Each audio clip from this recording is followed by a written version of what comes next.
Hi all, ಎಲ್ಲರೂ ಹೇಗಿದ್ದೀರಾ? ಎಲ್ಲರೂ ಚೆನ್ನಾಗಿದ್ದೀರಾ ಅಂತ ಭಾವಿಸ್ತೀನಿ. ನಾನು ಕೂಡ ತುಂಬ ಚೆನ್ನಾಗಿದ್ದೀನಿ. ಎಲ್ಲರಿಗೂ ಕನಸು ಕುಕಿಂಗ್ ಯೂಟ್ಯೂಬ್ ಚಾನಲ್ಗೆ ಸ್ವಾಗತ. ಇವತ್ತಿನ ರೆಸಿಪಿ ಬಂದು ಕೋಳಿ ಸಾಂಬಾರ್. ನಾಟಿ ಸ್ಟೈಲಲ್ಲಿ ಕೋಳಿ ಸಾಂಬಾರನ್ನ ಹೇಗೆ ಮಾಡೋದು ಅಂತ ನೋಡೋಣ ಬನ್ನಿ. ನಾನಿಲ್ಲಿ ಒಂದು ಕುಕ್ಕರ್ ಕಾಯಕ್ಕಿಟ್ಟಿದ್ದೆ. 2 ಸ್ಪೂನ್ ಎಣ್ಣೆ ಹಾಕ್ಕೊಂಡಿದ್ನಿ. ಎಣ್ಣೆ ಆದಷ್ಟು ಕಡಿಮೆನೇ ಯೂಸ್ ಮಾಡಿ, ಯಾಕೆಂದರೆ ಚಿಕನ್ನಲ್ಲೇ ಎಣ್ಣೆ ಬಿಟ್ಕೊಳ್ಳುತ್ತೆ. ನಂತರ ಒಂದು ಗೆಡ್ಡೆ ಬೆಳ್ಳುಳ್ಳಿನ ಜಜ್ಜಿ ಹಾಕ್ಕೊಂಡಿದ್ದೀನಿ. ನಂತರ ಒಂದು ಈರುಳ್ಳಿನ ಸ್ಲೈಸಾಗಿ ಕಟ್ ಮಾಡ್ಕೊಂಡು ಆ್ಯಡ್ ಮಾಡ್ಕೊಂಡಿದ್ದೀನಿ. ಈರುಳ್ಳಿ ಆದಷ್ಟು ಕಡಿಮೆನೇ ಯೂಸ್ ಮಾಡಿ, ಯಾಕೆಂದರೆ ಸಾಂಬಾರು ಸ್ವೀಟ್ ಆಗುತ್ತೆ. ರುಬ್ಬೋದಕ್ಕೆ ಸ್ವಲ್ಪ ಹಾಕ್ಕೋಬೇಕು, ಅದಕ್ಕೋಸ್ಕರ ಈರುಳ್ಳಿ ಕಲರ್ ಚೇಂಜ್ ಆಗೋವರೆಗೂ ಬಾಡಿಸ್ಕೊಳ್ಳೋಣ. ಬಾಡಿಸ್ಕೊಂಡಿದ ನಂತರ ಒಂದು 2-3 ಸಲ ತೊಳೆದಿರೋ ಅಂಥ ಚಿಕನ್ನ ಹಾಕ್ದು. ನಾನು ಇಲ್ಲಿ 1.5 kg ಆಗುವಷ್ಟು ಚಿಕನ್ನ ತರಿಸಿದ್ದೆ. ಚಿಕನ್ ನೀಟಾಗಿ ತೊಳೆದು ಇದಕ್ಕೆ ಸೇರಿಸ್ಕೋಬೇಕು. ಅದರಲ್ಲಿ ನೀರಿನ ಅಂಶ ಎಲ್ಲ ಬಿಟ್ಕೊಳ್ಳೋವರೆಗೂ ನೀಟಾಗಿ ಫ್ರೈ ಮಾಡ್ಕೊಬೇಕು. ಚಿಕನಲ್ಲಿ ಜಿಡ್ಡಿನ ಅಂಶ ಜಾಸ್ತಿ ಇರೋದ್ರಿಂದ ಆದಷ್ಟು ಕಡಿಮೆ ಎಣ್ಣೆನೇ ಯೂಸ್ ಮಾಡಿ. ನಾವು ಫ್ರೈ ಮಾಡುವಾಗಲೇ ಜಾಸ್ತಿ ಎಣ್ಣೆ ಬಿಟ್ಕೊಬಿಡುತ್ತೆ. ಇವಾಗ ನನಗೆ ರುಚಿಗೆ ತಕ್ಕಷ್ಟು ಉಪ್ಪು ಸೇರಿಸ್ತೀನಿ. ಇವಾಗಲೇ ಉಪ್ಪು ಹಾಕೋದ್ರಿಂದ ಚಿಕನಿಗೆ ಉಪ್ಪೆಲ್ಲ ಚೆನ್ನಾಗಿ ಹಿಡಿಯುತ್ತೆ ಮತ್ತು ನೀರೆಲ್ಲ ನೀಟಾಗಿ ಬಿಟ್ಕೊಳ್ಳುತ್ತೆ.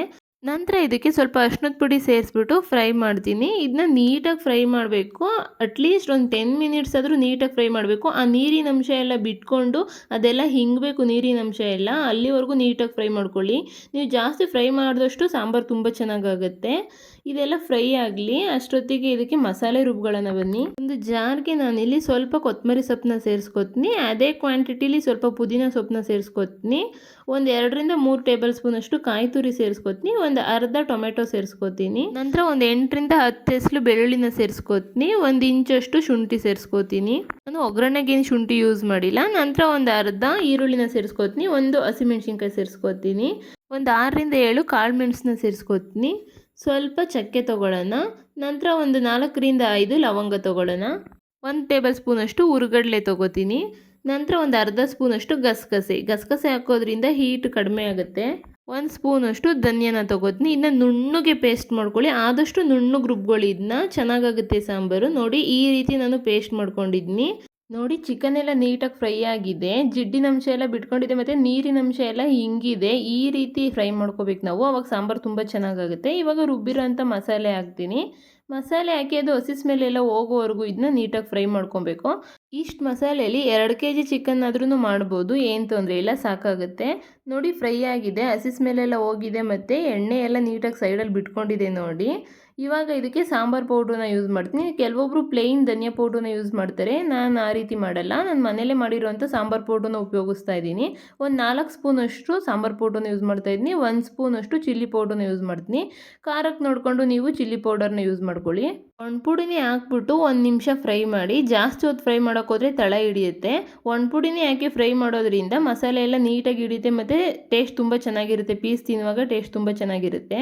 ಫ್ರೈ ಮಾಡಿದ್ದಾಯಿತು. ನಾನು ನೀರನ್ನ ಬಿಸಿ ಮಾಡಿ ಇಟ್ಕೊಂಡಿದ್ದೆ, ಅದನ್ನ ಆ್ಯಡ್ ಮಾಡ್ತೀನಿ. ನಿಮ್ಮ ಸಾಂಬಾರು ಕ್ವಾಂಟಿಟಿ ನೋಡಿಕೊಂಡು ನೀರನ್ನ ಆ್ಯಡ್ ಮಾಡಿ.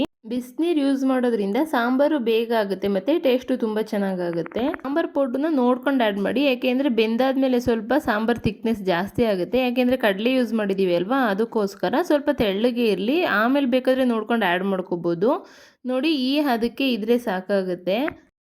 ನಾನು ಮೊಟ್ಟೆ ಕೋಳಿನ ಕಟ್ ಮಾಡಿಸ್ಕೊಂಡ್ಬಂದಿದ್ದೆ, ಅದಕ್ಕೋಸ್ಕರ ಮೊಟ್ಟೆನ ಸಪ್ರೇಟ್ ಎತ್ತಿಟ್ಕೊಂಡಿದ್ದೆ. ನಾವು ಒಗ್ಗರಣೆ ಮಾಡುವಾಗ ಮೊಟ್ಟೆ ಹಾಕಬಾರ್ದು. ಸಾಂಬಾರು ಪೌಡ್ರ್ ಎಲ್ಲ ಹಾಕಿದ ನಂತರ ಹಾಕಬೇಕು. ನಾನು 2-3 ಸಲ ಅದನ್ನ ವಾಶ್ ಮಾಡಿಕೊಂಡು ಇವಾಗ ಆ್ಯಡ್ ಮಾಡ್ತಾ ಇದ್ದೀನಿ. ನಂತರ ಇದಕ್ಕೆ ರುಚಿಗೆ ತಕ್ಕಷ್ಟು ಉಪ್ಪು ಹಾಕೋಣ. ನಾವು ಚಿಕನ್ ಬೇವಾಗಲೇ ಸ್ವಲ್ಪ ಉಪ್ಪು ಹಾಕಿದ್ದು, ಅದಕ್ಕೋಸ್ಕರ ಇವಾಗ ನೋಡ್ಕೊಂಡು ಆ್ಯಡ್ ಮಾಡಿ. ಉಪ್ಪು ಹಾಕಿದ ನಂತರ ನೀಟಾಗಿ ಮಿಕ್ಸ್ ಮಾಡಿಬಿಟ್ಟು ಕುಕ್ಕರ್ ಲಿಡ್ನ ಕ್ಲೋಸ್ ಮಾಡೋಣ. ನೋಡಿ, ಈ ಅದಕ್ಕೆ ಸಾಂಬಾರು ಇದ್ದರೆ ಕರೆಕ್ಟಾಗಿ ಆಗುತ್ತೆ. ಅದರಿಂದ ಪುಡಿನ ನೋಡ್ಕೊಂಡು ಹಾಕ್ಕೊಳ್ಳಿ. ಒಂದು 3 ವಿಜಿಲ್ ಹಾಕ್ಸ್ಕೊಂಡ್ರೆ ಸಾಕು, ಚಿಕನ್ ಬೆಂದ್ಬಿಡುತ್ತೆ. ನಾವು ಒಗ್ಗರಣೆಲೆಲ್ಲ ನೀಟಾಗಿ ಫ್ರೈ ಮಾಡಿದ್ದು ಅಲ್ವಾ, ಅದರಿಂದ ಕುಕ್ಕರ್ ಲಿಡ್ ಕ್ಲೋಸ್ ಮಾಡ್ತೀನಿ. ನಾನು ಒಂದು 3 ಕೂಗಿಸ್ಕೊಂಡಿದ್ದೆ ಅಷ್ಟೇ. ಚಿಕನ್ ಎಲ್ಲ ನೀಟಾಗಿ ಬೆಂದಿತ್ತು. ನೋಡಿ, ಮುಚ್ಚಳ ತೆಗೆದು ತೋರಿಸ್ತೀನಿ. ವಿಜಿಲ್ ಏರೆಲ್ಲ ಹೋಗಿದೆ. ನೋಡಿ ಸಾಂಬಾರು ಯಾವ ರೀತಿ ಆಗಿದೆ ಅಂತ. ಮುಚ್ಚಳ ತೆಗೆದ ನಂತರ ಒಂದು 2 ನಿಮಿಷ ಇದನ್ನ ಬೇಯಿಸೋಣ. ಅವಾಗ ಸಾಂಬಾರು ಟೇಸ್ಟ್ ಇನ್ನೂ ಜಾಸ್ತಿ ಆಗಿದೆ. ನೋಡಿ, ಚಿಕನ್ ಎಲ್ಲ ಯಾವ ರೀತಿ ಆಗಿದೆ. ತುಂಬ ಜಾಸ್ತಿನೂ ಬೆಂದಿಲ್ಲ ಮತ್ತು ಕಡಿಮೆನೂ ಬೆಂದಿಲ್ಲ, ಕರೆಕ್ಟಾಗಿ ಬೆಂದಿದೆ. ಮೊಟ್ಟೆನೂ ಅಷ್ಟೇ ಯಾವುದೂ ಕದ್ರೋಗಿಲ್ಲ, ಕರೆಕ್ಟಾಗಿದೆ. ಈ ಟೈಮಲ್ಲಿ ಸಾಂಬಾರು ಟೇಸ್ಟ್ ನೋಡ್ಕೊಳ್ಳಿ. ಉಪ್ಪೇನಾದರೂ ಬೇಕು ಅಂತಂದರೆ ನೀವು ಈ ಟೈಮಲ್ಲಿ ಆ್ಯಡ್ ಮಾಡ್ಕೊಬೋದು. ನೋಡಿ, ನಾನು ಸಾಂಬಾರನ್ನ ಮುದ್ದೆ ಜೊತೆ ಸರ್ವ್ ಮಾಡ್ಕೊತಾ ಇದ್ದೀನಿ. ದೋಸೆ ಜೊತೆ, ನೀರು ದೋಸೆ ಜೊತೆ ಮತ್ತು ಚಪಾತಿ, ರೊಟ್ಟಿ ಎಲ್ಲದಕ್ಕೂ ಚಿಕನ್ ಸಾಂಬಾರು ಬೆಸ್ಟ್ ಕಾಂಬಿನೇಷನ್ ಅಂತಲೇ ಹೇಳ್ಬೋದು. ರಾತ್ರಿ ಮಾಡಿರೋಂಥ ಸಾಂಬಾರಲ್ಲಿ ಬೆಳಗ್ಗೆ ದೋಸೆ ಮಾಡ್ಕೊಂಡು ತಿಂದರೆ ಟೇಸ್ಟ್ ಇನ್ನೂ ಚೆನ್ನಾಗಿರುತ್ತೆ. ನೀವು ಒಂದ್ಸಲ ಆ ರೀತಿ ಟ್ರೈ ಮಾಡಿ. ರಾತ್ರಿ ಸಾಂಬಾರು ಮಾಡಿ ತಿತ್ತು ಅಂತಂದರೆ ಬೆಳಗ್ಗೆ ನೀರು ದೋಸೆ ಮಾಡ್ಕೊಳ್ಳಿ, ತುಂಬ ಚೆನ್ನಾಗಿರುತ್ತೆ. ಬಿಸಿ ಬಿಸಿ ಮುದ್ದೆ ಜೊತೆ ಈ ಸಾಂಬಾರು ಮಾಡಿಕೊಟ್ರೆ ಎಲ್ಲರೂ ಇಷ್ಟಪಟ್ಟು ತಿಂತಾರೆ.